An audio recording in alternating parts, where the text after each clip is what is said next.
exercise 2.3 and 2.4. Today we revise the remaining exercises of chapter number 2, 2.5, 2.6 and 2.7. Remaining 3 exercises हैं इस chapter की जो हम रिवाइज करेंगे, जिसमें सिंथेटिक डिवीजन है, सोल्यूशन ऑफ साइमल्टेनियस इक्वेशंस है और रियल लाइफ प्रॉब्लम्स है हमारे पास. रियल लाइफ प्रॉब्लम्स मीन वही क्वाड्रेटिक इक्वेशंस में हम जो वर्ड प्रॉब्लम्स हैं उनको सॉल्व करेंगे. एंड देन रिव्यू एक्सरसाइज में स्मार्ट सिलेबस में आपके पास सिर्फ क्वेश्चन नंबर 1 एमसीक्यूज जो है वो इंक्लूडेड है, तो वो एमसीक्यूज भी रिवाइज करेंगे. अब सबसे पहले जो हमारा आज का टॉपिक है रिवीजन में वो है synthetic division. Synthetic division is the shortcut method of long division.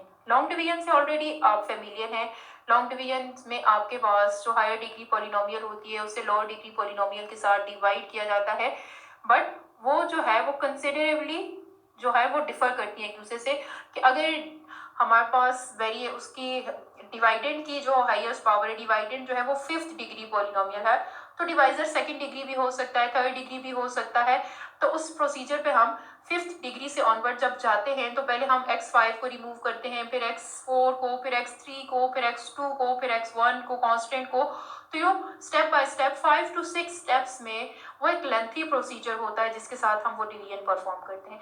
आज हम उसी का शॉर्टकट मेथड पढ़ेंगे कि कैसे हम इजीली जो है वो with less calculation, fever calculation के साथ जो है वो हम उसको सॉल्व कर सकते हैं. तो वो हमारे पास है synthetic division. Synthetic division is the shortcut method for long division.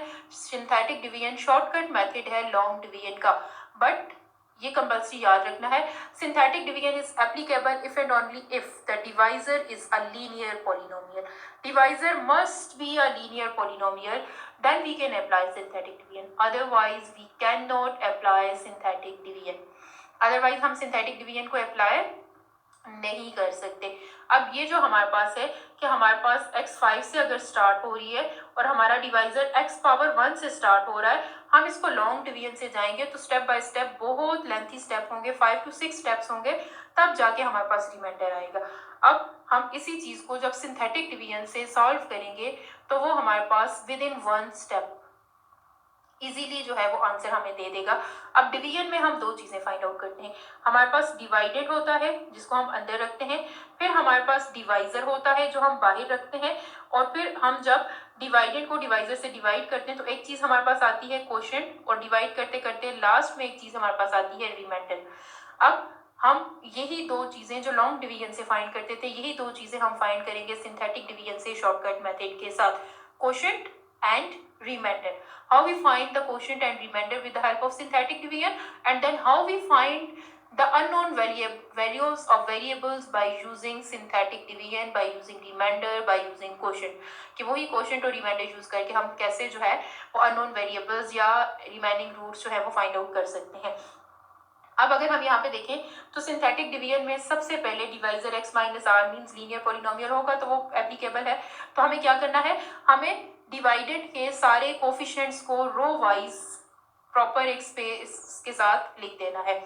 अब जब हम रो वाइज सारे कोफिशिएंट्स को लिखेंगे तो उसमें इस चीज का कंपल्सरी ख्याल रखना है कि अगर कोई टर्म मिसिंग है, जैसे x पावर 5 से वो स्टार्ट हो रही थी, फिर x4 था, फिर बीच में x स्क्वायर जो है वो मिसिंग था, x क्यूब सॉरी, उसके बाद x स्क्वायर आ गया, तो आपने जो क्यूब वाली टर्म मिसिंग थी उसके लिए 0 डालना कंपल्सरी है. Put 0 for every missing term in the synthetic division. क्योंकि सिंपल डिवीजन में भी अगर कोई यहाँ पे हमारे पास टर्म मौजूद नहीं होती तो हम उसे स्किप नहीं करते, हम उसे साइड पे लिखते हैं और उसको नेक्स्ट स्टेप में हम सॉल्व करते हैं. तो इसी तरह सिंथेटिक डिवीजन में हम सिर्फ कोफिशिएंट्स लेंगे. अब कोफिशिएंट्स में तो हमें नहीं पता कि कौन सी टर्म मिसिंग है और कौन सी नहीं है, तो ऑलरेडी हम इस चीज को कंसिडर करेंगे कि हम जब कोफिशिएंट लिखें तो अगर हमारे पास डिसेंडिंग ऑर्डर में डिवीजन परफॉर्म होती है, उस डिसेंडिंग ऑर्डर में कोई टर्म मिसिंग है सीक्वेंस में, तो उस टर्म की जगह, उसके कोफिशिएंट की जगह 0 डालना कंपल्सरी है. देन उसके बाद डिवाइजर में से हम सिंथेटिक डिवाइजर की वैल्यू निकालेंगे और उन डिवाइडेड के कोफिशिएंट्स को डिवाइजर के कांस्टेंट के साथ मल्टीप्लाई करके विद इन 1 स्टेप जो है वो हम क्वोशिएंट और रिमाइंडर फाइंड कर लेंगे. तो क्या चीज कंपल्सरी है यहाँ पे हमारे पास? कंपल्सरी हमारे पास ये है कि हम क्या चीज फाइंड आउट करें. कंपल्सरी ये है कि हम पहले तो ये चीज देखें कि डिवाइजर लीनियर पॉलिनोमियल है या नहीं, फिर डिसेंडिंग ऑर्डर में ये देखें कि कोई टर्म मिसिंग है या नहीं, अगर वो मिसिंग है तो उसकी जगह 0 डालें और फिर हम उनको जो है वो सॉल्व करेंगे। अब जब हम उसकी जगह 0 पुट करेंगे और सारे वैल्यूज को सीक्वेंस में लिख लेंगे तो फिर हमें साइंस चेंज करने की जरूरत नहीं है, क्योंकि ऑलरेडी हमने कॉन्स्टेंट्स अपने ओरिजिनल साइंस के साथ लिए हुए हैं, हम वेरिएबल्स को यहाँ पे यूज नहीं करें। अब वार्निंग में आपको एक चीज बता दी कि synthetic divisor can be used only when the divisor is a linear factor, don't forget to write 0। ये चीज आपने पेपर में भी मिसिंग की थी, तो अब इस चीज को केयरफुली सबने देखना है कि अगर कोई टर्म मिसिंग है तो उसकी जगह 0 डालना नहीं भूलना, कंपल्सरी 0 डालना है तो आपका क्वेश्चन ठीक होगा, अदरवाइज 0/4 आपके मार्क्स होंगे पूरा क्वेश्चन सॉल्व करने के बावजूद भी। तो केयरफुली इस चीज को देखना है कि आप मिसिंग टर्म पहले चेक करें, अगर है तो उसकी जगह 0 डालें। x माइनस आर उसकी जनरल फॉर्म है, या x माइनस ए भी उसको लिख सकते हैं, यहाँ पे कोई भी वेरिएबल नंबर की जगह यूज हो सकता है। तो आपने क्या करना है कि r को एक बॉक्स के अंदर लिखना है। अब फॉर एग्जाम्पल आपके पास x+3 है, अब आप यहाँ पे क्या करेंगे, पहले x+3 है, हमारे फार्मूला में तो माइनस यूज हो रहा है तो मिड में माइनस होना चाहिए, तो प्लस को हम माइनस में चेंज कर सकते हैं, माइनस मल्टीप्लाई बाय माइनस। तो अब ये हमारा x से कंपेयर होगा, माइनस माइनस से कंपेयर होगा, r की वैल्यू हमारे पास क्या आ जाएगी, -3, which is the synthetic divisor. तो डिवाइजर में से हमें सिंथेटिक डिवाइजर निकालना है जिसके साथ हमें डिवाइड करना है। तो अब x माइनस ए अगर उसकी, या x माइनस आर उसकी जनरल फॉर्म है, तो अगर वो पहले से नेगेटिव हुआ तो हमें नेगेटिव में चेंज करने की जरूरत नहीं पड़ेगी, लेकिन अगर वो पहले से नेगेटिव ना हुआ तो फिर हमें उसे नेगेटिव में चेंज करने की जरूरत पड़ेगी और हमारा आंसर भी नेगेटिव होगा, पॉजिटिव नहीं होगा सिंथेटिक डिवाइजर का। अब क्वेश्चन नंबर 1 यहाँ पे सिंपल है, उसमें आपसे कहा कि फाइंड क्वोशिएंट एंड रिमाइंडर। हम क्वेश्चन नंबर 2 जब सॉल्व करेंगे तो आपका क्वेश्चन नंबर 1 ऑटोमेटिकली उसमें रिवाइज हो जाएगा, क्योंकि उसमें हमें सिर्फ क्वोशिएंट और रिमाइंडर फाइंड करने हैं, और क्वेश्चन नंबर 2 में हमें उसी क्वोशिएंट और रिमाइंडर की हेल्प से अननोन वैल्यू ऑफ वेरिएबल के जो है वो फाइंड आउट करनी है। क्वेश्चन की स्टेटमेंट क्या है, use synthetic division to find the value of k if -2 is 0 of polynomial. 0 of polynomial already आप ग्रेड 9th में पढ़ चुके हैं। 0 of polynomial mean a value which makes the given polynomial equals to 0, means which gives remainder equals to 0, which divide exactly the given polynomial, then that is called 0 of polynomial। तो अब हमें यहाँ पे एक कंडीशन गिवन है कि हमारे पास ये जो -2 है ये 0 ऑफ पोलिनोमियल है, मीन्स ये हमारी पोलिनोमियल को 0 बना रहे हैं। हम इससे डिवाइड करें तो हमारा p ऑफ -2 जो रिमाइंडर है, जो रिमाइंडर को शो करता है वो 0 होना चाहिए। तो हम अपनी पोलिनोमियल में x की जगह -2 डाल दें तो p ऑफ -2 को क्या होना चाहिए, 0 होना चाहिए। और हमने एक चीज रिमाइंडर थ्योरम में पढ़ी थी, फैक्टर थ्योरम में पढ़ी थी कि अगर हमारे पास r जो है वो p ऑफ r के इक्वल होता है, और p ऑफ r वो चीज होती है जो हम x की जगह अपनी पोलिनोमियल में पुट करते हैं, वो हमें कैपिटल R देता है, और अगर वो एग्जैक्टली डिविजिबल हुआ तो हमारा r जो है वो हमेशा 0 आता है, और एग्जैक्टली डिविजिबल ना हुआ तो r 0 के अलावा कोई भी वैल्यू हमारे पास आ सकती है। अब फैक्टर थ्योरम के अकॉर्डिंग जो नंबर हमारी पोलिनोमियल को 0 बनाता है, according to factor theorem x minus r is equal to x minus into r की अब ये वाली वैल्यू हमने डाली तो वो उसका एक फैक्टर बन जाती है, तो हमें उससे एक फैक्टर मिल जाता है। तो इन चीज़ों को हम कंसिडर करेंगे जो हमने ग्रेड 9th में फैक्टर थ्योरम और रिमाइंडर थ्योरम में पढ़ी थी, उनको यूज करते हुए हम यहाँ पे अब आगे कंटिन्यू करेंगे। हमें गिवन है कि p ऑफ -2 0 ऑफ पॉलिनोमियल है। 0 ऑफ पॉलिनोमियल मीन्स जब हम उससे डिवाइड करें तो हमारी पॉलिनोमियल जो है वो 0 बननी चाहिए, रिमाइंडर 0 आना चाहिए। अब हमारे पास x माइनस आर जो जनरल डिवाइजर होता है सिंथेटिक डिवीजन में, वो हमें यहाँ गिवन है x+2। अब यहाँ पे x+2 क्यों गिवन है, क्योंकि -2 इज 0 ऑफ पॉलिनोमियल हमें गिवन है। -2 इज 0 ऑफ पॉलिनोमियल मीन्स कि r की जगह यहाँ पे -2 डलता है तो वो हमारी पॉलिनोमियल को 0 बनाता है, -2 डलता है तो हमारा ये फैक्टर आ जाता है। अब इस फैक्टर में से हमारी r की वैल्यू क्या है, -2 है। What is the synthetic divisor, -2 is the synthetic divisor. अब सिंथेटिक डिवीजन के स्टेप्स क्या होते हैं, सबसे पहले हमने अपनी पॉलिनोमियल को डिसेंडिंग ऑर्डर में लिखना होता है, तो हमारी पॉलिनोमियल ऑलरेडी हमें डिसेंडिंग ऑर्डर में गिवन है, फिर मिसिंग टर्म की जगह 0 टर्न होता है और हमारी इस पॉलिनोमियल में कोई भी टर्म मिसिंग हमें नहीं गिवन है। तो फिर हम क्या करेंगे, अपने सारे कोफिशिएंट्स को रो वाइज लिखेंगे। सारे कोफिशिएंट्स को रो वाइज लिखने का मतलब क्या है कि ये जो हमारी पॉलिनोमियल है इसमें जितने भी कोफिशिएंट्स हैं, पहला क्या है 1 x³ का, फिर x² का क्या है 4, फिर x का क्या है k, और कांस्टेंट टर्म क्या है a। ये सारे कोफिशिएंट्स हमने p ऑफ x के रो वाइज लिखने हैं। अब रो वाइज लिखने के बाद उनका जो हमारे पास सिंथेटिक डिवाइजर आया है, जो हमें ऑलरेडी यहाँ पे गिवन है कि -2 इसका जीरो ऑफ पॉलिनोमियल है, कि हमने इसे -2 से डिवाइड करना है और डिवाइड करने से हमारे पास जीरो के इक्वल आनी चाहिए। अगर ये जीरो के इक्वल नहीं आई तो हम खुद उसको जीरो के इक्वल सपोज करेंगे, क्योंकि क्वेश्चन की स्टेटमेंट में ये क्लियरली मेंशन है कि -2 उसका जीरो ऑफ पॉलिनोमियल है। मीन्स उसका रिमाइंडर जब हम इससे फाइंड करें वो एग्जैक्टली डिवाइड होनी चाहिए, रिमाइंडर को जीरो आना चाहिए। तो हमने क्या किया, सबसे पहले सारे कोफिशिएंट्स को रो वाइज लिख दिया, फिर हमारा सिंथेटिक डिवाइजर -2 है, उससे हम डिवाइड करेंगे। अब स्टेप्स क्या है सिंथेटिक डिवीजन के, एक क्वेश्चन अगर आपको समझ में आ गया तो इसका मतलब है कि पूरी एक्सरसाइज आपको समझ में आ जाएगी। सबसे पहले क्या करते हैं, फर्स्ट कोफिशिएंट को एज इट इज नीचे ले आते हैं। फर्स्ट कोफिशिएंट जब एज इट इज नीचे लेके आते हैं तो नेक्स्ट स्टेप में क्रॉस मल्टीप्लिकेशन करते हैं। अब ये जो आंसर आया है इसको बाहर सिंथेटिक डिवाइजर से मल्टीप्लाई करेंगे, 2 1 2 प्लस इंटू माइनस माइनस, उसको नेक्स्ट स्टेप के नीचे लिख देंगे। अब सिंपल डिवीजन में हम साइन चेंज करते हैं, बट सिंथेटिक डिवीजन में साइंस चेंज नहीं करने हैं, क्योंकि ऑलरेडी हमने जस्ट कॉन्स्टेंट्स लिए हुए हैं, वेरिएबल यहाँ हम कंसिडर नहीं करें, तो उसका जो साइन है वही एक्यूरेट साइन यूज होगा। अब 4 - 2 2। अब ये जो आंसर आया, सेकेंड का जो आंसर आया, इसको फिर अगेन डिवाइजर से मल्टीप्लाई करना है। फर्स्ट के आंसर को मल्टीप्लाई करके सेकंड के नीचे लिखा था, अब सेकंड के आंसर को मल्टीप्लाई करके थर्ड टर्म के नीचे लिखेंगे, 2 2 4 प्लस इंटू माइनस माइनस। अब ये वेरिएबल है, ये कांस्टेंट है, ये एक जगह कंबाइन तो हो नहीं सकते, तो हमने उसको लिख दिया k-4। अब थर्ड का जो आंसर आया हुआ है उसको मल्टीप्लाई करना और फोर्थ टर्म के नीचे लिखना है, फोर्थ कांस्टेंट के नीचे। अब मल्टीप्लाई करेंगे तो -2 मल्टीप्लाई बाय के, -2 के माइनस इंटू माइनस प्लस 2 4 8, ये हमारे पास आ गया। अब जब हमने लिखा तो 8 प्लस 8 ये दोनों लाइक टर्म्स हैं, ये कंबाइन होकर 16 बन जाएंगी और -2 के इसी तरह रह जाएगा।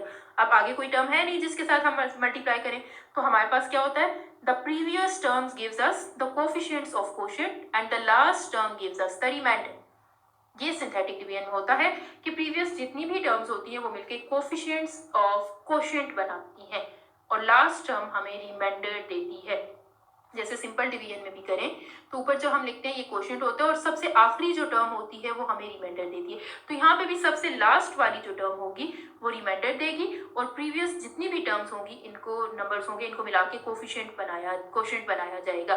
लेकिन अब इस चीज का ख्याल रखना है कि पहले नंबर ऑफ टर्म्स 4 थी, अब एक टर्म रिमाइंडर में चली गई, कम होगी पहले, अब उसके क्वोशिएंट की डिग्री भी एक कम होगी, क्योंकि एक टर्म रिड्यूस हो गई है तो एक डिग्री भी रिड्यूस होनी चाहिए। तो पहले पावर अगर क्यूब से स्टार्ट हो रही थी तो अब क्वोशिएंट की पावर स्क्वायर से स्टार्ट होगी, पहले 4 से स्टार्ट हो रही थी तो फिर क्यूब से स्टार्ट होगी। तो ये हमारे पास क्वोशिएंट और रिमाइंडर फाइंड करने का तरीका है। ये क्वेश्चन नंबर 1 में सिंपली आपने करना। अब इस क्वेश्चन में हमने क्या करना था, हमने क्वोशिएंट रिमाइंडर फाइंड नहीं करना था, हमें कहा था कि फाइंड द वैल्यू ऑफ के if -2 is zero of polynomial, कि के की वैल्यू फाइंड करें जब -2 इस पॉलिनोमियल का जीरो ऑफ पॉलिनोमियल है।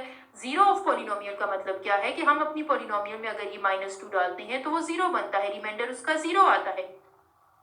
हम जो भी वैल्यू अपनी पॉलिनोमियल में पुट करते हैं उसका जो आंसर होता है वो हमें रिमाइंडर देता है।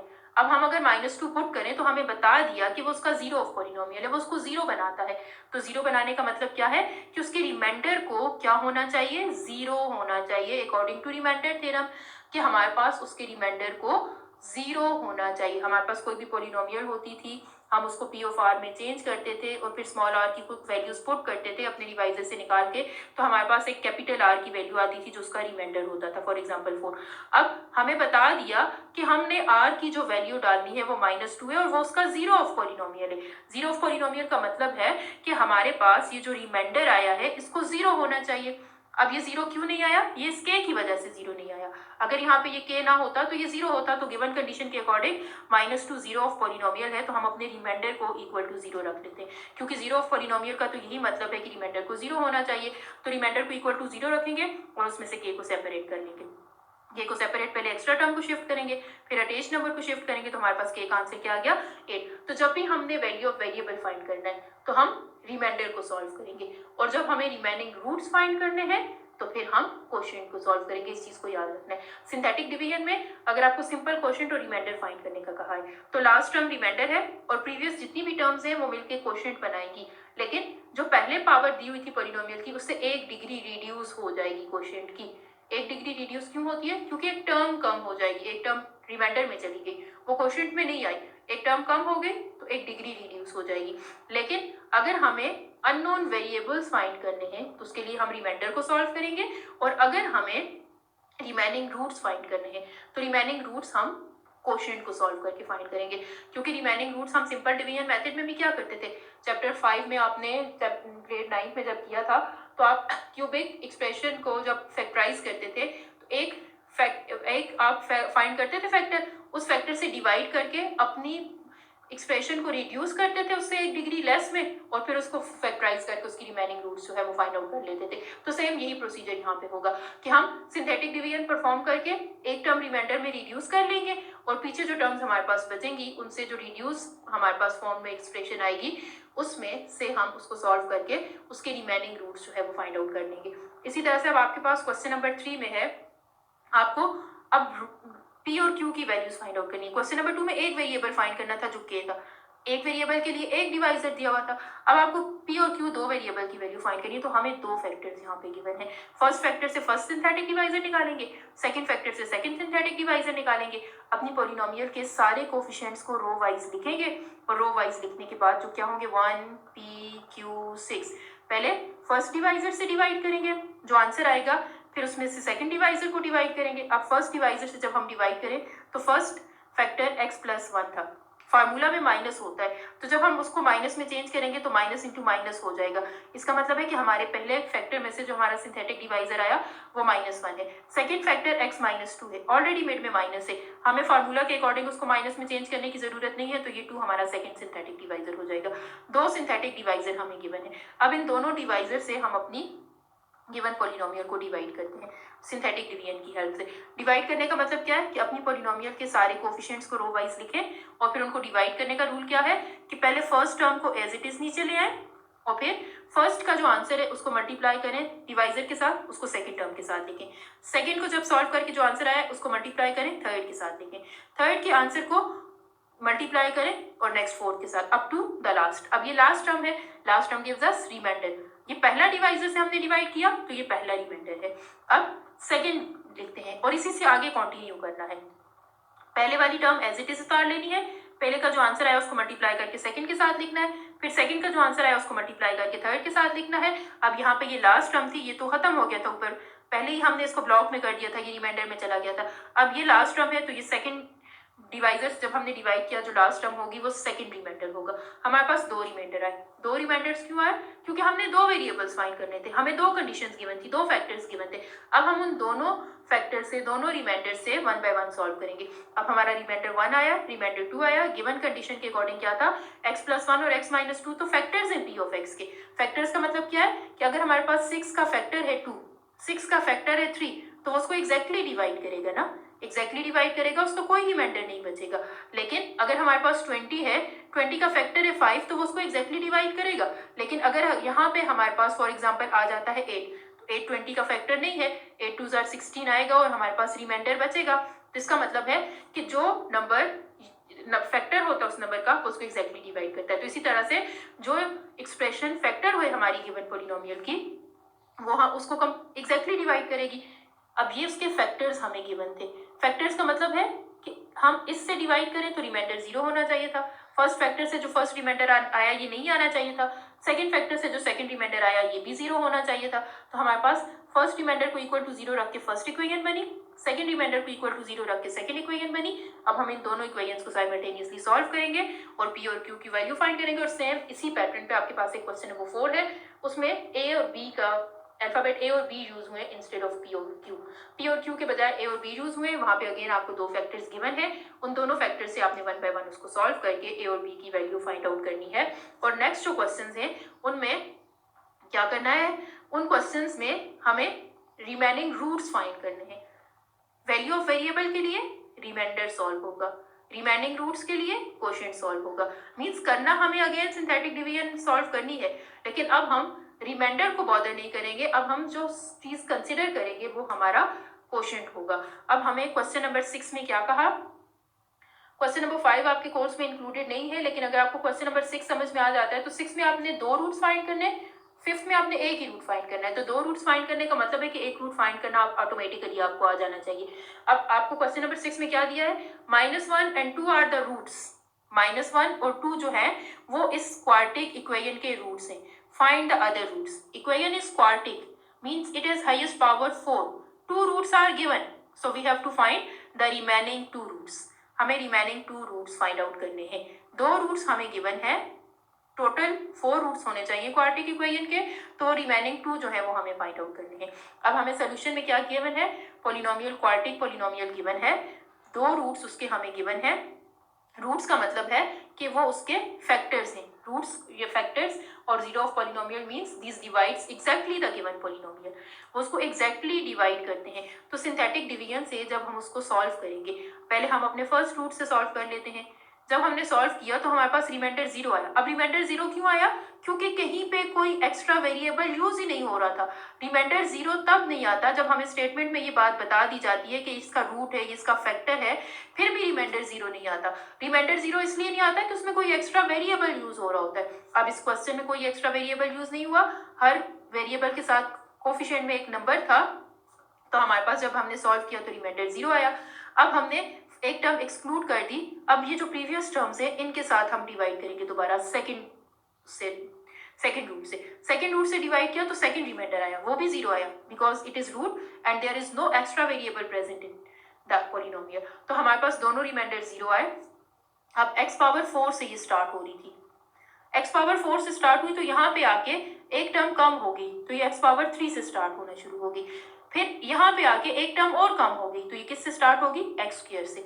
अब ये जो है ये कोफिशिएंट्स ऑफ कोशेंट है, कोफिशिएंट्स ऑफ कोशेंट है, इनके साथ हमने वेरिएबल लगा के कोशेंट को कंप्लीट करना है। और कैसे करना है, फर्स्ट के साथ एक्स स्क्वायर, सेकेंड के साथ एक्स, और लास्ट कांस्टेंट है, ये हमारा कोशेंट है। और जो लास्ट टर्म होती है वो क्या देती है, रिमाइंडर देती है। तो ये प्रोसीजर है सिंथेटिक डिवीजन का। अब हमें कोशेंट फाइंड नहीं करना, हमें रिमेनिंग रूट्स फाइंड करने हैं। इसका मतलब है कि जो रिमेनिंग रूट्स होंगे इसी हमारे पास जो गिवन क्वाड्रेटिक इक्वेशन है वो इस कोशेंट के रूट्स होंगे। ये जो हमारे पास कोशेंट आया है, इस कोशेंट के जो रूट्स हैं वो हमारी पॉलिनोमियल के रूट्स हैं, क्योंकि 2 रूट से डिवाइड करके 2 हमारे पास तो आंसर्स आ गए, रिमेनिंग 2 रूट्स जो हैं वो इस रिमेनिंग हम कोशेंट से आएंगे। तो अब हम इसको सॉल्व करेंगे। फैक्टराइजेशन से ये सॉल्व नहीं हो सकता, तो किससे सॉल्व किया हुआ है, क्वाड्रेटिक फार्मूला से। क्वाड्रेटिक फार्मूला से इसको हमने सॉल्व किया तो हमारे पास x के 2 आंसर आए। x is equal to 2 plus square root 3 is the first root and 2 minus square root 3 is the second root. अब ये हमारे पास x के 2 आंसर आए जो रिमेनिंग 2 रूट्स हैं। तो अगर हमें सिंथेटिक डिवीजन परफॉर्म करनी है तो हम उससे 3 चीजें फाइंड कर सकते हैं, कोशेंट एंड रिमाइंडर, पहली चीज। फिर अननोन वेरिएबल, अननोन वेरिएबल के लिए हम सॉल्व करेंगे किसको, रिमाइंडर को। और फिर अगर हमें कुछ रूट्स दे दिए जाते हैं, अब उस इक्वेशन के सारे रूट्स गिवन नहीं होते, वो अगर क्वाड्रेटिक है, क्यूबिक है तो एक दे दिया जाता है और हमने रिमेनिंग 2 फाइंड करने। क्वाड्रेटिक है तो 2 दिए और हमने रिमेनिंग 2 फाइंड करने, तो उसके लिए हम उसके कोशेंट को सॉल्व करेंगे। The last term gives us reminder and all the previous terms gives us the coefficient of quotient. तो कोशेंट रिमेनिंग रूट्स के लिए सॉल्व होगा, रिमाइंडर अननोन वेरिएबल के लिए सॉल्व होगा, और सिंपल कोशेंट और रिमाइंडर फाइंड करने का कहा है, तो लास्ट टर्म रिमाइंडर है और प्रीवियस जितनी भी टर्म्स है वो मिलके क्या बनाएंगी, कोशेंट बनाएंगी। अब एक्सरसाइज 2.6 पे आ जाते हैं, जो क्या चीज है, साइमल्टेनियस इक्वेशंस का सॉल्यूशन है। साइमल्टेनियस इक्वेशंस किनको बोलते हैं, more than one equation which are satisfied by the same values of variables involved in it. एक से ज्यादा इक्वेशन जो वेरिएबल की सेम वैल्यूज को सेटिस्फाई करती है। मींस अगर हमारे पास x और y की फॉर्म में कोई हमारे पास इक्वेशन हमें गिवन है, तो वो x और y के आंसर्स हम फर्स्ट इक्वेशन में डालते हैं तो left side right side equal होती है। वही x और y के आंसर्स हम सेकंड इक्वेशन में डालते हैं तो वो भी वो उनको उस इक्वेशन को भी सेटिस्फाई कर देते हैं, उसकी लेफ्ट साइड को भी राइट साइड के इक्वल बना देते हैं। It means both these equations are known as simultaneous equations, क्योंकि सेम सॉल्यूशंस को वो सेटिस्फाई करेंगे। The equations that satisfies the same values of variables are known as simultaneous equations and that solution is called simultaneous solution. तो अब हम यहाँ पे simultaneous equations को सॉल्व कर रहे हैं। साइमल्टेनियस इक्वेशंस ऑलरेडी आप ग्रेड 8 में भी सॉल्व कर चुके हैं, ग्रेड 9 में भी चैप्टर नंबर 8 में सॉल्व कर चुके हैं, बट वो लीनियर साइमल्टेनियस इक्वेशंस होती थी। One is linear and the other is also linear.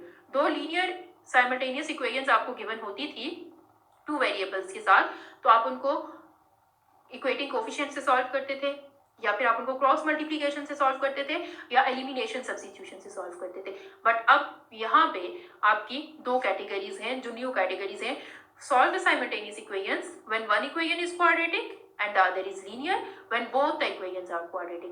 पहला केस है जब एक इक्वेशन गिवन इक्वेशंस में लीनियर हो और दूसरी क्वाड्रेटिक हो, और दूसरा केस है जब दोनों ही इक्वेशंस क्वाड्रेटिक हो. जब दोनों क्वाड्रेटिक हैं तो वो सॉल्व करना आसान है, क्योंकि दो लीनियर को आपने सॉल्व किया हुआ है तो सेम उसी पैटर्न पे दो क्वाड्रेटिक भी सॉल्व होंगी.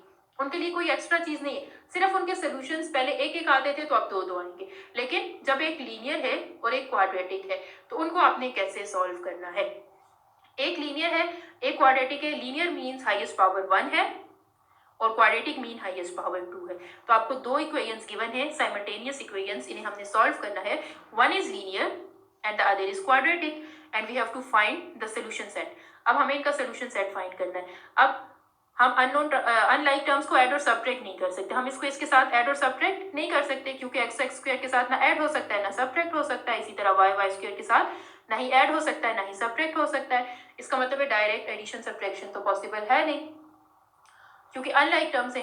डायरेक्ट एडिशन सब्ट्रैक्शन पॉसिबल नहीं है.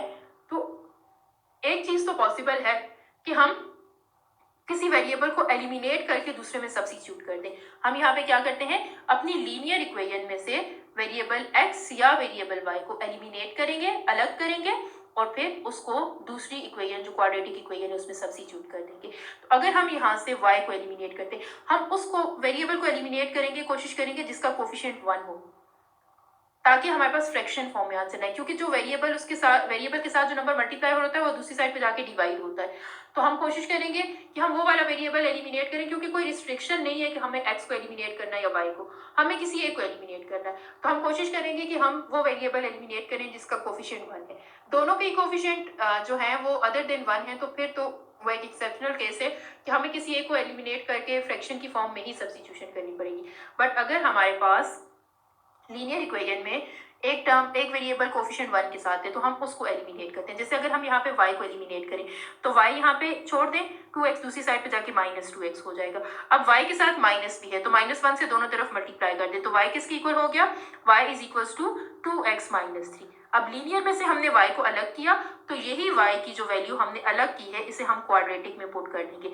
y की जगह हम ये इक्वेशन जब पुट करेंगे तो यहाँ पे y खत्म हो जाएगा, पूरी इक्वेशन x में आ जाएगी. और x सिंगल वेरिएबल में तो हमने एक्सरसाइज 1.1 में, 1.2 में और 1.3 में बार बार इक्वेशंस को सॉल्व करके आंसर्स फाइंड किए हुए. तो अब हम क्या करेंगे, वेरिएबल y की जगह हमने वेरिएबल y की जो वैल्यू फर्स्ट इक्वेशन से एलिमिनेट की थी वो हमने पुट कर दी इक्वेशन 2 के अंदर. अब जब हमने इक्वेशन 2 के अंदर पुट की तो हमारे पास ये 2x - 3 होल स्क्वायर बन गया.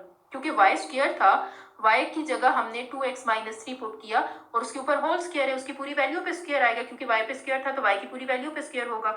अब इस पे हम डायरेक्टली स्क्वायर अप्लाई नहीं कर सकते, तो यहाँ पे क्या यूज करेंगे, फॉर्मूला यूज करेंगे, a square plus b square plus 2 into a into b. ये तो ऑलरेडी यहाँ पे लिखा हुआ था. ए हमारे पास क्या है, 2x square, a square plus b square -2 into a into b equals to 2 जो है वो उसी तरह से लिखा हुआ है. अब हम इसको सिंप्लीफाई करेंगे तो हमारे पास एक क्वाड्रेटिक इक्वेशन बन गई. Which quadratic equation, standard quadratic equation. अब हम इस क्वाड्रेटिक इक्वेशन को इजीली सॉल्व करके x की वैल्यूज फाइंड कर सकते हैं. बाय फैक्टराइजेशन भी सॉल्व कर सकते हैं. 5 7 35, 35 के फैक्टर्स जिनको हम प्लस करें तो 12 बन जाए, तो यही वो फैक्टर्स हैं जिनको हम प्लस करें तो 12 बनता है. तो फैक्टराइजेशन से सॉल्व करेंगे और x के दो आंसर्स फाइंड करेंगे. x के जो दो आंसर्स आए, अब हमें जो इक्वेशन सॉल्व करनी थी उसमें दो वेरिएबल्स थे, x भी और y भी. x के आंसर्स तो हमारे पास आ गए, दूसरे हमें किसके आंसर्स चाहिए, वेरिएबल y के. अब वेरिएबल y के आंसर फाइंड करने के लिए हम क्या करेंगे, यहाँ पे हमने ये जो इक्वेशन बनाई थी 3, y के आंसर्स फाइंड करने के लिए x के जो आंसर आए वो 1 बाय 1 यहाँ पुट कर देंगे. पहले x का फर्स्ट आंसर यहाँ पुट करेंगे, y का फर्स्ट आंसर आएगा, x का सेकंड आंसर पुट करेंगे तो y का सेकंड आंसर आएगा. तो हमारे पास दोनों वेरिएबल के आंसर्स जो है वो कंप्लीट हो जाएंगे.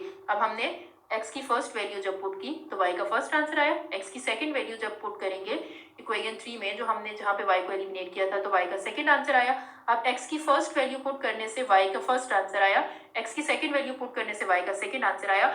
जब भी इक्वेशंस 2 वेरिएबल्स के साथ होती हैं तो it is compulsory that their solutions must be in the form of ordered pair. उनके सॉल्यूशन हमेशा कौन सी फॉर्म में होते हैं, ordered pair. Ordered pair contain first value for variable x and second value for variable y। तो ये हमारा x का आंसर था, उससे हमने ये y का आंसर फाइंड आउट कर लिया।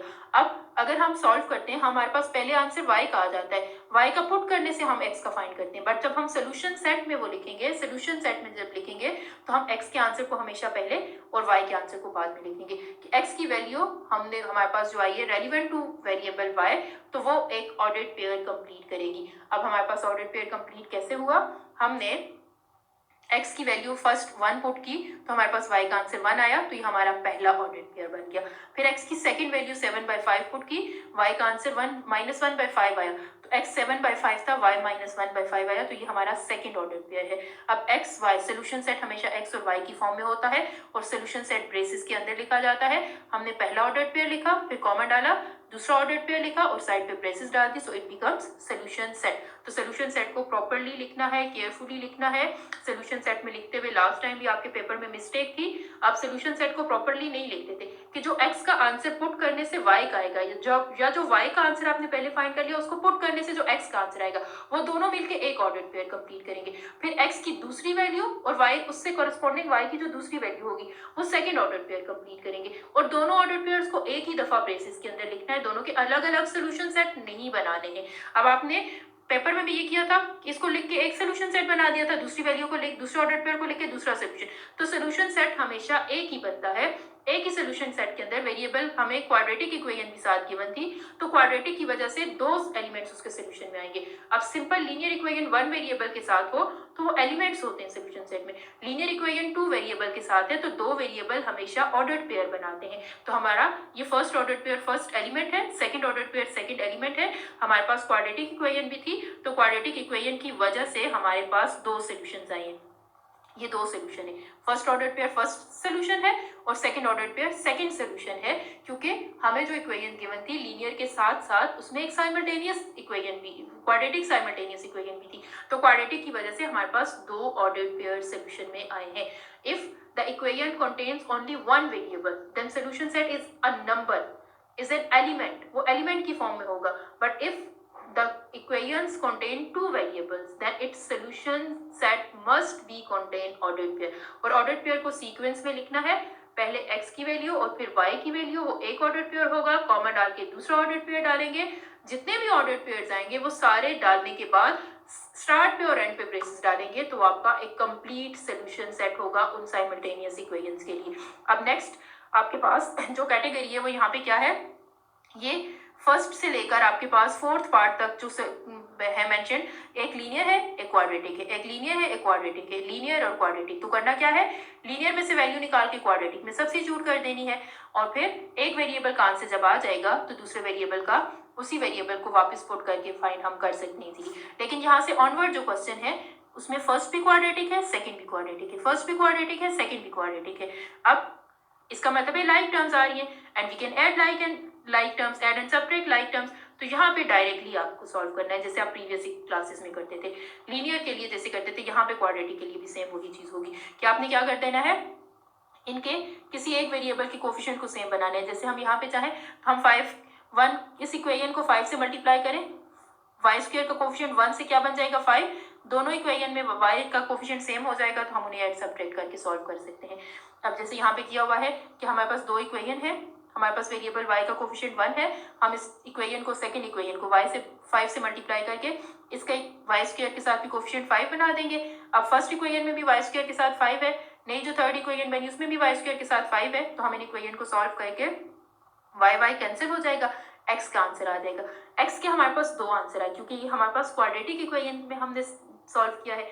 x के जो दो आंसर आए अब वो 1 बाय 1 सब्स्टिट्यूट होते हैं दूसरी इक्वेशन में। अब दोनों ही क्वाड्रेटिक हैं तो हम किसी एक में सब्स्टिट्यूशन कर सकते हैं। अब जब हम x की 1 वैल्यू यहाँ पुट करेंगे, हमारे पास है 4x² प्लस 5y², ये हमारी क्वाड्रेटिक इक्वेशन थी, 4x² plus 5y² is equals to 4। हम यहाँ पे +1 पुट कर दें या हम यहाँ पे -1 पुट कर दें, कोई फर्क पड़ेगा हमारे आंसर में, क्योंकि 4 इंटू +1 का स्क्वायर 1 होगा, -1 का स्क्वायर 1 होगा, तो दोनों कंडीशन में हमारे पास 4 1 जा 4 ही आएगा और हमारे पास y का सेम आंसर आएगा। तो इसका मतलब है कि जब आपके पास वेरिएबल x के दो आंसर आए या y के दो आंसर आए, वो सिर्फ साइन से डिफर करते हैं। तो आप जब उनको पुट करेंगे, आप पॉजिटिव को पुट कर दें, नेगेटिव से सेम वही आंसर आएगा, उसको पुट करके दोबारा सॉल्व करने की जरूरत नहीं है, क्योंकि जहां हम पुट कर रहे हैं वो क्वाड्रेटिक इक्वेशन है, उसमें वेरिएबल के ऊपर स्क्वायर है, तो हम +1 का स्क्वायर ले लें या हम -1 का स्क्वायर ले लें, आंसर तो हमारे पास सेम आएगा, कोई चेंज उसमें नहीं आएगी। तो हम एक वैल्यू बैक सब्स्टिट्यूट करेंगे, दूसरी सब्स्टिट्यूट नहीं करेंगे। एक हमने पुट की, उससे जो हमारे पास आंसर आया, +1 हमने पुट किया तो y का आंसर 0 आया, तो -1 पुट करने से भी y का आंसर 0 आएगा। हमने उसको सब्स्टिट्यूट करके सॉल्व नहीं किया, डायरेक्टली लिख दिया, क्योंकि हम सॉल्व करें भी तो यही आंसर आता है, उसमें कोई चेंज नहीं आएगी, क्योंकि +1 का स्क्वायर ले लें या -1 का स्क्वायर ले लें, आंसर पे कोई फर्क नहीं पड़ता है। लास्ट हमारा आज का जो टॉपिक है वो वर्ड प्रॉब्लम्स हैं। वर्ड प्रॉब्लम्स इन्हीं सारी चीजों से रेलिवेंट है, जस्ट आपको उसकी इक्वेशन बनानी आ जाए, उसके आगे उसको इक्वेशन को उसी तरह सॉल्व करना है, उसमें बाकी कोई भी डिफिकल्टी नहीं है। और इक्वेशन बनाने के लिए जो हमारे पास मेन चीज है वो क्या है कि अगर हमारी स्टेटमेंट के अंदर सम, मोर, इंक्रीज, टुगेदर का वर्ड यूज हुआ तो उसकी जगह हम ऑपरेशन प्लस का डालेंगे। हमारी इक्वेशन में, हमारी स्टेटमेंट में sorry, difference, less, decrease, diminished का वर्ड यूज हुआ तो वो माइनस के साइन से रिप्लेस होगा। प्रोडक्ट 2 टाइम्स, डबल, ट्रिपल तो वो मल्टीप्लाई से रिप्लेस होगा। कोशेंट, हाफ, 1/3, 1/4 तो वो डिवाइड से चेंज होगा। अब हमने सबसे पहले क्या करना होता है, अपनी स्टेटमेंट को केयरफुली रीड करना होता है। स्टेटमेंट में जो अननोन चीज है उसे वेरिएबल से सपोज करना होता है। अननोन को वेरिएबल से सपोज करने के बाद इक्वेशन बनानी, और इक्वेशन कैसे बनती है कि वो जो हमने वेरिएबल सपोज किए हैं, अपनी स्टेटमेंट को पढ़ते हुए उस पर अप्रोप्रिएट ऑपरेशंस लगाते हैं। कि हमें कहा कि हमें 2 नंबर्स फाइंड करने, तो वो 2 नंबर ऐड हो रहे हैं, वो 2 नंबर सबट्रैक्ट हो रहे हैं, वो 2 नंबर एक दूसरे से इंक्रीज कर रहे हैं, डिक्रीज कर रहे हैं, तो उसके अकॉर्डिंग हम उस पर ऑपरेशन परफॉर्म करके उसकी इक्वेशन बनाएंगे, और इस इक्वेशन को सॉल्व करके उस अननोन वेरिएबल की वैल्यू फाइंड करेंगे जो हमने अपने रिक्वायर्ड रिजल्ट की जगह सपोज किया हुआ होता है। तो हम अपने अननोन की जगह एक वेरिएबल सपोज करेंगे, उस वेरिएबल की जो वैल्यू आएगी वो हमारा रिक्वायर्ड रिजल्ट होगा। 1 अननोन के लिए 1 कंडीशन होगी, 2 अननोन्स के लिए 2 कंडीशन, 3 अननोन्स है तो 3 कंडीशन। बट ऐसी पॉसिबिलिटी भी होती है कि हमारे पास अननोन तो मोर देन 1 है बट कंडीशन एक है, तो उस सिचुएशन में क्या होता है, there is relations between unknown. फिर रिलेशन होता है अननोन के दरमियान कि अगर हमें दिया होता है length is 9 centimetre more than its width, इसका मतलब है हम विड्थ फाइंड कर लें तो लेंथ को हम उसी में 9 को ऐड करके, मोर मींस ऐड करके हम फाइंड कर सकते हैं। तो एक ही वेरिएबल फाइंड करने से हमारे सारे रिजल्ट्स फाइंड हो सकते हैं, तो ऐसी पॉसिबिलिटी भी होती है। अब वर्ड प्रॉब्लम में इंपॉर्टेंट थिंग क्या है कि आपको स्टेटमेंट पढ़ के इक्वेशन बनानी आ जाए। आपने इक्वेशन ठीक बना ली तो आपका आंसर ठीक आएगा, आपने इक्वेशन ही गलत बना दी तो आगे आप इक्वेशन को बेशक ठीक सॉल्व करें, आपने इक्वेशन ही गलत बनाई हुई है तो आपके आंसर तो ऑटोमेटिकली गलत होंगे। इसलिए केयरफुली स्टेटमेंट को रीड करना है, स्टेटमेंट को अच्छी तरह से समझ के प्रॉपर ऑपरेशंस परफॉर्म करके उस पर इक्वेशन बनानी है। इक्वेशन ठीक बन गई तो आगे क्वेश्चन जो है वो ठीक सॉल्व होगा अगर आप कंसंट्रेशन से सॉल्व करेंगे तो। अब फर्स्ट क्वेश्चन क्या है, फर्स्ट क्वेश्चन में है find 2 consecutive positive integer. Consecutive का मतलब क्या होता है, विदाउट गैप। अब कंसेक्यूटिव पॉजिटिव इंटीजर्स, क्योंकि इंटीजर्स पॉजिटिव भी होते हैं नेगेटिव भी, तो यहाँ पे स्पेसिफिक कर दिया कि हमें पॉजिटिव इंटीजर्स फाइंड करने, whose product is 72। Which operations is mentioned, product, product means multiplication, कि हमें जो ऑपरेशन यहाँ पे गिवन है वो मल्टीप्लिकेशन का है। हमें 2 कंसेक्यूटिव पॉजिटिव इंटीजर्स फाइंड करने हैं जिनका प्रोडक्ट 72 है। We have to find 2 consecutive positive integer. Consecutive means no gap. अब अगर हम देखें तो 1 2 3 4 up to so on, all of these are consecutive, क्योंकि इनमें कोई गैप नहीं है। 1 के बाद 2 ही आता है, 2 के बाद 3 आता है, 3 के बाद 4 आता है, कोई गैप नहीं है। अब इसका मतलब है अगर हमारा पहला इंटीजर हमें पता चल जाए, उसमें हम 1 ऐड कर दें तो हमारा अगला इंटीजर हमें मिल सकता है। तो यहाँ पे कंडीशन एक है बट हमने फाइंड 2 कंसेक्यूटिव पॉजिटिव इंटीजर्स करने हैं। रीजन क्या है उसका, क्योंकि उनके दरमियान रिलेशन बता दिया कि वो कंसेक्यूटिव है। आप एक फाइंड करें तो दूसरा उसी में 1 ऐड करके आप फाइंड कर सकते हैं। तो हम फर्स्ट को सपोज करते हैं x, let first positive integer is x, then second consecutive positive integer will be x + 1। कि x का आंसर अगर हमें पता चल जाए तो उसी में हम 1 ऐड करें तो हमारा सेकेंड इंटीजर हमें मिल जाएगा, हमें उसके लिए किसी दूसरे वेरिएबल को फाइंड करने की जरूरत नहीं है। अब हमारी कंडीशन क्या गिवन थी कि उनका प्रोडक्ट, वो जो 2 इंटीजर्स हमने फाइंड करने उनका प्रोडक्ट 72 है। तो जो 2 इंटीजर्स हमने फाइंड करने उन्हें हमने x और x + 1 कहा, तो x और x + 1 जो हमने फाइंड करने हैं उनका प्रोडक्ट जो है वो 72 है। इससे हमने एक क्वाड्रेटिक इक्वेशन बनाई, इस क्वाड्रेटिक इक्वेशन को हम सॉल्व करेंगे तो x की 2 वैल्यूज आएंगी हमारे पास, वैल्यू में भी पॉजिटिव और नेगेटिव। अब हमें फाइंड क्या करने हैं, पॉजिटिव इंटीजर्स। तो अगर हमारे पास x की कोई वैल्यू नेगेटिव आई तो उसे हम नेग्लेक्ट कर देंगे। Why, because we have to find only positive integers, उसके साथ ये मेंशन करेंगे। अब सेकेंड क्वेश्चन क्या है, the sum of 3 consecutive integers. अब पॉजिटिव की बात नहीं हुई, सिर्फ इंटीजर की बात हुई। इंटीजर में भी पॉजिटिव में भी नेगेटिव, तो अब हम अगर हमारे पास x के आंसर पॉजिटिव आएगा उससे भी हमें 3 इंटीजर्स कंप्लीट करने हैं, x का आंसर नेगेटिव आएगा उससे भी हमें 3 इंटीजर्स कंप्लीट करने हैं। अब हमें कंडीशन क्या गिवन है, हमें 3 इंटीजर्स फाइंड करने हैं। The sum of 3 consecutive, the sum of squares of 3 consecutive integers is 50। 3 consecutive integers हैं जिनके squares का sum हमारे पास 50 है, वो integers हमें find out करने हैं। अब हम फर्स्ट को अगर x सपोज करते हैं तो उसी में 1 ऐड करेंगे तो अगला इंटीजर आ जाएगा, जो नेक्स्ट इंटीजर आएगा उसमें अगेन 1 ऐड करेंगे तो नेक्स्ट थर्ड 1 इंटीजर आ जाएगा। क्योंकि अगर हमारे पास फर्स्ट इंटीजर 4 है, 4 में हम 1 ऐड करें तो 5 आ जाता है, 5 में फिर हम 1 ऐड करें तो 6 आ जाता है, 6 में फिर हम 1 ऐड करें तो 7 आ जाता है। मीन्स हम 1 ऐड करते जाएं तो हमारा अगला कंसेक्यूटिव इंटीजर आता जाता है, हमें किसी और वेरिएबल से इसको फाइंड करने की जरूरत नहीं है। तो इस पैटर्न पे हमने क्या करनी है, इसकी इक्वेशन बनानी है। फर्स्ट इंटीजर, सेकंड इंटीजर और थर्ड इंटीजर हमने सपोज कर लिया, तो गिवन कंडीशन के अकॉर्डिंग क्या है कि हमने जो इंटीजर फाइंड करने हैं उनके स्क्वायर्स का सम, उनके स्क्वायर्स का जो सम है वो 50 के इक्वल है। तो हमने उनको लिखा, उनके स्क्वायर्स लिए और उनको सम अप करके 50 बनाया, ये हमारी गिवन कंडीशन थी। अब इन दो टर्म्स जहाँ ऐड हो रही है और उनका स्क्वायर है तो उसमें हम फार्मूले अप्लाई करके उसको ओपन करेंगे, लाइक टर्म्स को कंबाइन करेंगे तो हमारे पास एक क्वाड्रेटिक इक्वेशन बनी, उसको स्टैंडर्ड फॉर्म में अरेंज करेंगे। ये क्वाड्रेटिक इक्वेशन है जिसको हम स्टैंडर्ड फॉर्म में अरेंज करके सॉल्व करेंगे। एक्स के हमारे पास क्वाड्रेटिक इक्वेशन है तो 2 आंसर्स आएंगे, जो 2 आंसर्स एक्स के हमारे पास आएंगे वो पॉजिटिव हो या नेगेटिव, उन दोनों से हमें 3 इंटीजर्स कंप्लीट करने। क्योंकि अब स्टेटमेंट में कोई पॉजिटिव का वर्ड यूज नहीं हुआ, सो इंटीजर में भी पॉजिटिव में भी negative, so we have to find 3 consecutive integer. तो जो हमारे पास एक्स का आंसर आएगा, हम लिखेंगे द फर्स्ट इंटीजर, फिर उसके बाद क्या लिखेंगे, so the second integer is equals to x plus 1, जो x की वैल्यू आई उसमें 1 ऐड कर देंगे, and the third integer is equals to x plus 2, x की वैल्यू में 2 ऐड कर देंगे तो हमारा थर्ड इंटीजर आ जाएगा। x के पॉजिटिव वैल्यू से भी हमने तीनों इंटीजर्स कंप्लीट करने होंगे और x की नेगेटिव वैल्यू से भी हमें तीनों इंटीजर्स कंप्लीट करने होंगे। अब उसके बाद जो आपके पास इंक्लूडेड क्वेश्चन है वो क्वेश्चन नंबर 5 और क्वेश्चन नंबर 6 है। अब क्वेश्चन नंबर 5 को अगर हम देखें तो क्वेश्चन नंबर 5 में यहाँ पे हमारे पास लिखा हुआ है, क्वेश्चन नंबर 5 क्या है, क्वेश्चन नंबर 5 है the sum of squares of 2 numbers is 100, one number is 2 more than the other. 2 number के स्क्वायर का जो सम है वो 100 है और पहला नंबर जो है वो दूसरे से 2 नंबर ज्यादा है। फाइंड द नंबर्स, हमें वो नंबर्स फाइंड आउट करने हैं। Let's suppose first number is x, then by given condition दूसरा नंबर उस पहले वाले से ही 2 ज्यादा है, मोर मीन्स 2 नंबर ज्यादा है, ऐड करना है। अब कंडीशन क्या है कि उन नंबर के स्क्वायर का जो सम है, सम ऑफ स्क्वायर्स इज 100, कि ये जो 2 नंबर हमने फाइंड करने हैं इनके स्क्वायर्स का सम 100 है।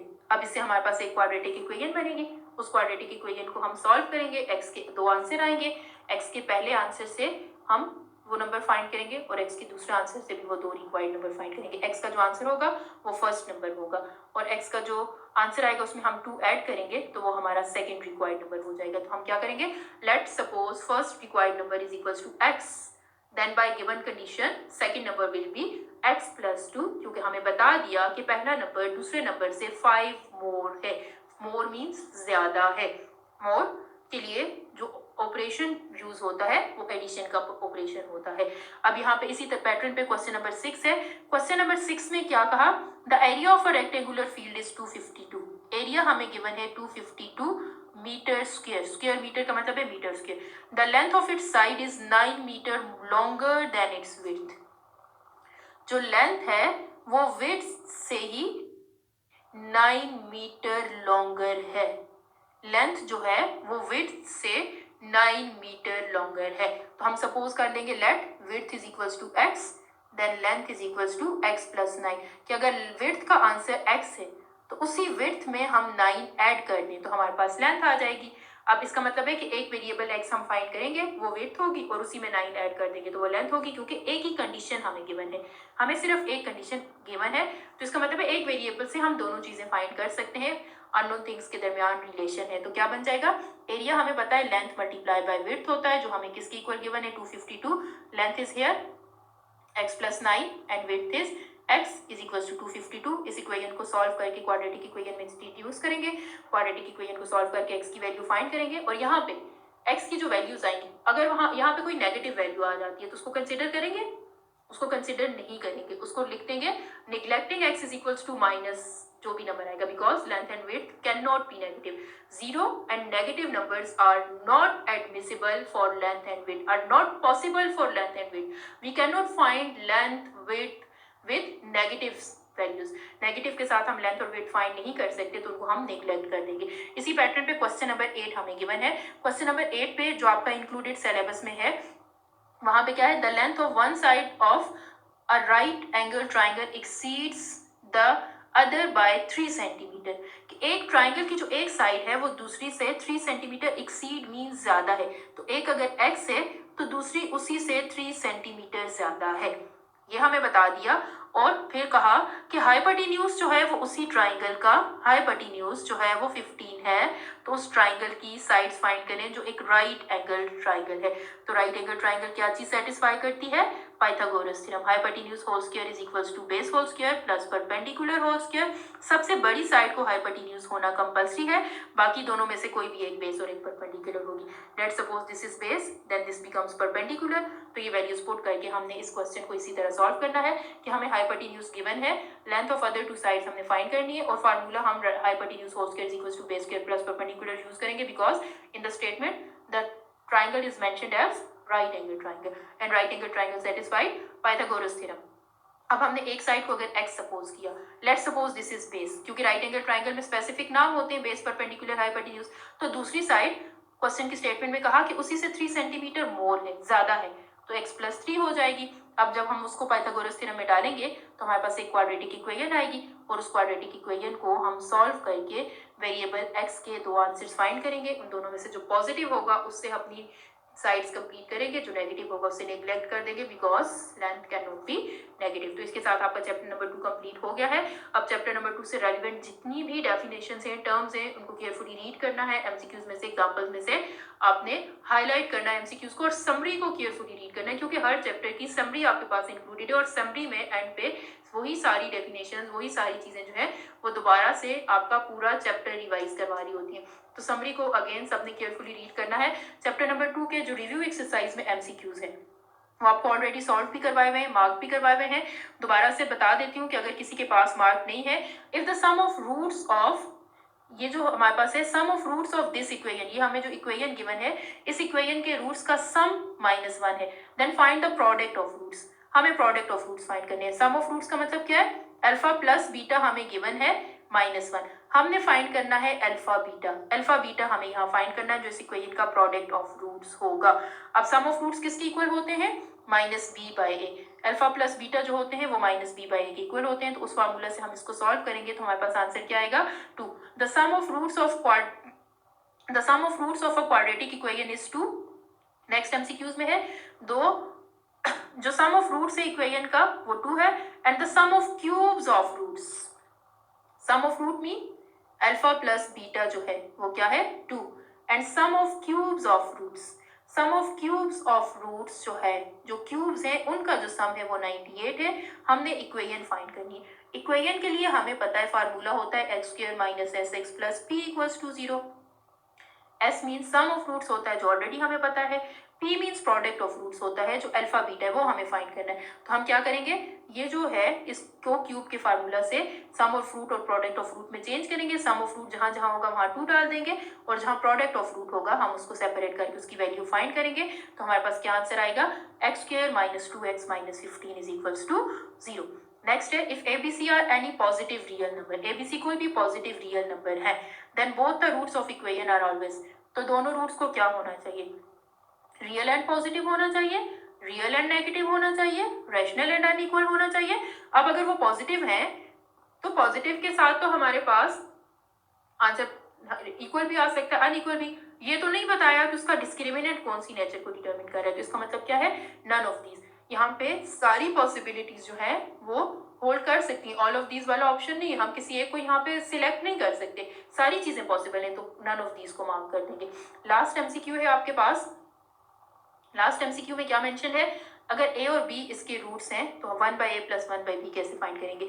तो अल्फा और बीटा की जगह यहाँ a और b यूज हुए हैं। तो जैसे 2.4 में हमने क्वेश्चन सॉल्व किए थे प्रीवियस लेक्चर में, उसी पैटर्न पे आपने इसे सॉल्व करना है कि 1/a + 1/b की वैल्यू हमसे पूछी गई है। अब 1/a + 1/b को हम अगर चेंज करें तो वो a b, अब इसमें a मिसिंग है, a प्रेजेंट है, b मिसिंग है, और सेकंड वाले में b प्रेजेंट है, a मिसिंग है। इसका मतलब है a + b और a b अगर हमें पता हो वो वैल्यूज हम यहाँ डालें तो हम उसे सॉल्व कर सकते हैं। तो a + b हम इस इक्वेशन के सम ऑफ रूट से फाइंड करेंगे, a × b इसी के प्रोडक्ट ऑफ रूट से फाइंड करेंगे। जब उनको यहाँ पे पुट करके सॉल्व करेंगे तो हमारे पास क्या आंसर आएगा?